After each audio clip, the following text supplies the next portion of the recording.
बिस्मिल्लाहिर्रहमानिर्रहीम। Dear student, अस्सलाम वालेकुम। ऑनलाइन क्लासेस का सिलसिला जारी है और थर्ड ईयर फ़िज़िक्स में हम आज केपलर का तीसरा और आखिरी लॉ पढ़ेंगे। State and prove Kepler's law of orbits for planetary motion. इसको हम लॉ ऑफ ऑर्बिट भी कहते हैं और इसकी स्टेटमेंट कुछ यूँ है: all planet move in elliptical orbit having sun at one of its focus. This is called Kepler's law of orbit. तो हम इसको प्रूफ करेंगे तो कंसीडर वही जैसे हमने पीछे भी किया था कि कंसीडर करें एक प्लैनेट है, उसकी मास mp है और वो क्या कर रहा है, वो सन के गिर्द रिवॉल्व कर रहा है और वो ऑर्बिट जो है वो इलिप्टिकल है। ये आपने डायग्राम ज़हन में रखनी है। तो यहाँ ये P प्लैनेट है और ये S सन है और P से लेके R का जो डिस्टेंस, P से लेके जो S का डिस्टेंस है वो R है और SP लाइन जो है वो एंगल थीटा बना रही है। और ये एक लाइन है जिसे हम डायरेक्ट्रिक्स कहते हैं मैथ की ज़ुबान में। वो लाइन जो फोकल पॉइंट से गुज़र रही हो और ओरिजिन से भी गुज़र रही हो, उसको हम क्या बोलते हैं? डायरेक्ट्रिक्स बोलते हैं। ठीक है, ये लाइन आपकी डायरेक्ट्रिक्स कहलाती है। अब एक और भी यहाँ पे नई चीज़ है, आपने मैथ में शायद पढ़ी हो, इसेंट्रिसिटी। ये देखें, the eccentricity of the conic section is defined as. Eccentricity को हम ई से डिनोट करते हैं। इसेंट्रिसिटी को हम ई से डिनोट करेंगे और ये रेशो है, किसकी रेशो है? Distance of point P from focus to distance of P from directrix. Mathematically हम इसे यूँ भी लिख सकते हैं, S P divided by P M. और एस पी की वैल्यू यहाँ क्या निकलेगी? E times P M. और पी एम को डायग्राम के मुताबिक हम पी से एन प्लस एन से हम भी लिख सकते हैं। और पी एन ये प्रोजेक्शन है असल में, इसलिए इसको आर कॉस थीटा लिख सकते हैं। और एन एम चूँकि ये रेक्टेंगल बना रहा है इसलिए इसको डी एस भी लिख सकते हैं। और ये मल्टीप्लाई करेंगे हम तो ये जो डी एस एल है ये एल के भी इक्वल आ जाएगा। और यहाँ से हम आर की वैल्यू निकालेंगे, R is equal to L divided by 1 minus E cos theta.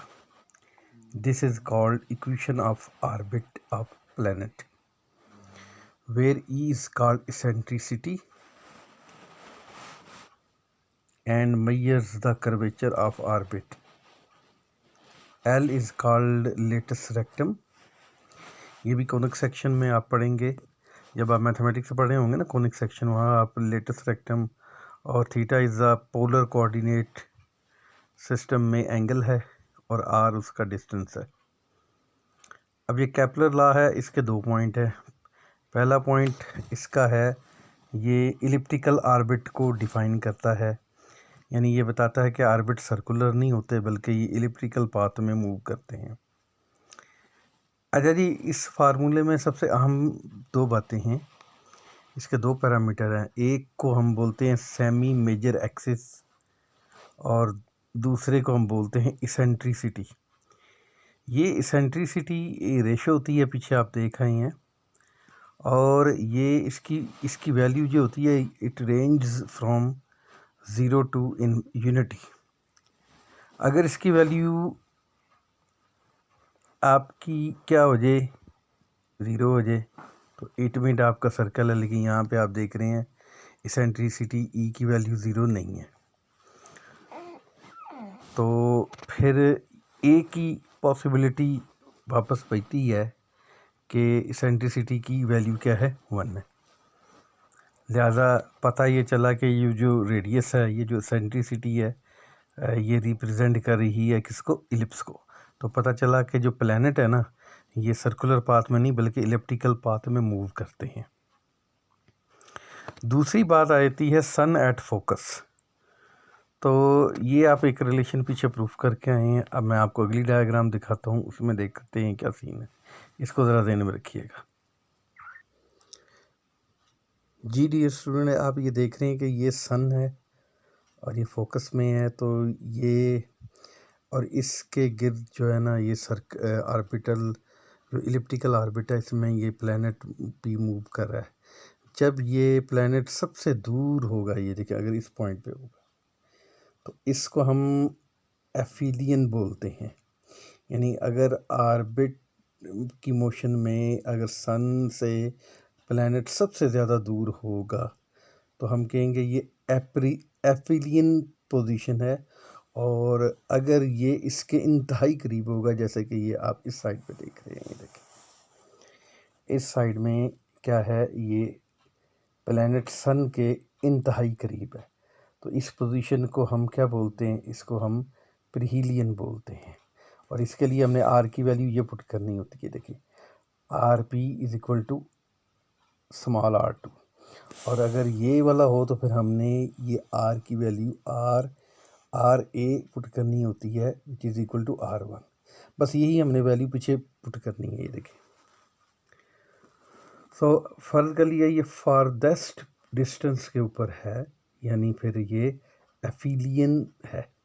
तो इसलिए R A is equal to A, semi major axis इसको बोलते हैं, प्लस ए, और ये ई इसेंट्रिसिटी है, ये कॉमन निकालेंगे, आर ए की वैल्यू आ जाएगी ए इंटू 1 प्लस इसेंट्रिसिटी। तो वो पीछे वाली इक्वेशन में आप इसको पुट कर सकते हैं, तो आपका ये जवाब आ जाएगा R1 यूँ आ जाएगा। और अगर सन के ये क्लोज है तो ये प्रीहीलियन पोजीशन कहलाती है। उस सूरत में आपने उसको माइनस कर देना होता है, और उस सूरत में ये केस आपका एंगल जो बनता है वो 180 डिग्री बनता है। ठीक है, और टोटल अगर दोनों को ऐड कर देंगे तो ये एक मैथमेटिक्स है। ये देखें, आपने क्वेश्चन नंबर 2 और 3 को ऐड कर देना है, और ये R1 प्लस R2 जे है, ये 2L divided by 1 minus eccentricity का स्क्वायर निकल आएगा। और फाइनली ये जवाब आपका R1 plus R2 2 times of semi major axis आ जाएगा। सो आप इक्वेशन नंबर 3 और 4 और 5 को जब आप कंपेयर करेंगे तो यहाँ से आपकी ए की वैल्यू आ जाएगी L1 minus eccentricity square. This is equation of ellipse with sun at one focus. It is second part of the Kepler's law. ठीक है डियर स्टूडेंट।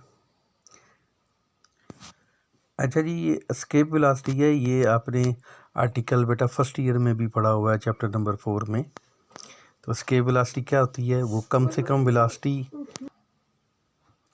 तो एस्केप वेलोसिटी क्या होती है, वो कम से कम वेलोसिटी जिससे अगर आप बॉडी को ज़मीन के ऊपर की तरफ फेंके तो वो बाहर आउटर स्पेस में एस्केप हो जाए और वापस दोबारा ना आए। ठीक है, ये आप पहले भी पढ़ चुके हैं। तो कंसीडर है बॉडी है आपके पास जिसकी मास m है, और आपने उसको इनिशियल वेलोसिटी v0 से फेंका है, और वो क्या है, वो ज़मीन के आउटर सरफेस से आउट हो गई है और स्पेस में चली गई है। तो अट्रैक्टिव ग्रेविटेशनल फोर्स उसके लिए जब वो ज़मीन के ऊपर था तो क्या थी जी, वो F is equal to G(m)(m)(e)/r² थी। और इसके अलावा acceleration produced in the body F is equal to ma, and m और a को आप mv/dv/dr भी लिख सकते हैं। अच्छा जी, ये दोनों फोर्सेस को आपने क्या कर लेना है, कंपेयर कर लेना है, और सेपरेबल वेरिएबल टेक्निक टी को दूसरी तरफ ले जाना है, और एक तरफ आपने वेलोसिटी वाली टर्म रखनी है और दोनों साइडों से इंटीग्रेट कर देना है आपने। ठीक है, दोनों साइडों से इंटीग्रेट किया, और यहाँ सी कांस्टेंट ऑफ इंटीग्रेशन है। अब हमने इसके ऊपर इनिशियल बाउंड्री कंडीशन अप्लाई करनी है। अब इनिशियल बाउंड्री कंडीशन ये है कि जी जब आर आपका बढ़कर जब आर आपका रेडियस ऑफ अर्थ के इक्वल होगा, उस सूरत में आपकी जो वेलोसिटी है वो v0 हो जाएगी। तो ये दोनों वैल्यूज़ इसके अंदर इंसर्ट करेंगे और ये कांस्टेंट ऑफ इंटीग्रेशन की वैल्यू दोबारा आप पीछे वाली इक्वेशन में पुट करेंगे। इसको आपने मैथमेटिकली सॉल्व करना है। मैथमेटिकली सॉल्व किया है और फाइनल वेलोसिटी चूँकि ऊपर जाके बॉडी फ्री हो जाएगा और वो ज़ीरो हो जाएगा और आर की वैल्यू जब क्या हो जाएगी, इन्फिनिटी हो जाएगी। तो ये वैल्यू आपने इसके अंदर इंसर्ट करनी है। और यहाँ आप एक रिलेशन जानते हैं कि G is equal to M E और आर स्क्वायर, दोनों को आप कंपेयर कर लेंगे ऊपर वाली इक्वेशन के साथ। तो इक्वेशन नंबर 1 और 2 को आपस में आपने कंपेयर कर लेना है। सो फाइनल एस्केप वेलोसिटी आपके पास निकलेगी V naught is equal to √2GRE। अब इसमें आपने वैल्यू इंसर्ट करनी है जी की और रेडियस ऑफ अर्थ की। तो फाइनल आंसर आपका आ जाएगा ये 11.3 किलोमीटर पर सेकेंड। ये है एस्केप वेलोसिटी का फार्मूला और ये है एस्केप वेलोसिटी की वैल्यू। तो ये आसान सा आर्टिकल था, आप इसको फर्स्ट ईयर से भी देख सकते हैं, फर्स्ट ईयर का चैप्टर नंबर 4 भी देख सकते हैं। वहाँ से और इजी फॉर्मेट में भले वो कर लें भले ये कर लें। तो डियर स्टूडेंट, ये था आज का लेक्चर। उम्मीद है आपको पता चल गया होगा, समझ आ गई होगी। इंशाल्लाह नए लेक्चर में मिलेंगे, तब तक के लिए अल्लाह हाफिज़।